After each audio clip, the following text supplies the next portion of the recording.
Doppelganger's deadly warning. Last night, while rummaging through an old box in my attic, I stumbled upon a journal that sent chills down my spine. It wasn't the journal itself that was eerie, but the photograph taped to the inside cover. The person staring back at me from the faded picture looked exactly like me, down to the small scar above my left eyebrow.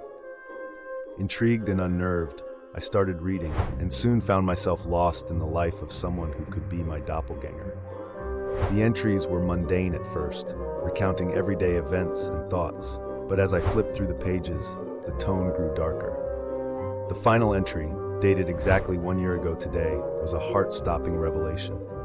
If you're reading this, know that tonight will be your last.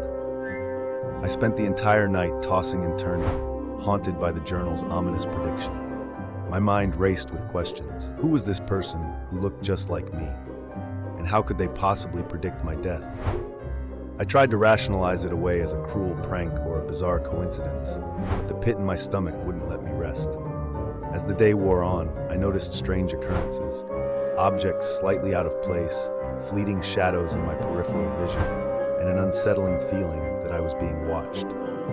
By evening, my nerves were frayed, and I couldn't shake the sense of impending doom. Determined to uncover the truth, I returned to the attic and scoured the remaining contents of the box for any clues. Amongst the dusty relics, I found a small, ornate mirror wrapped in cloth. It was beautifully crafted, but had a crack running through its center. As I gazed into it, the room around me seemed to shift and distort. My reflection, however, remained eerily still, its eyes locking onto mine with an intensity that made my heart race. Suddenly, the mirror's surface rippled, and my reflection began to speak.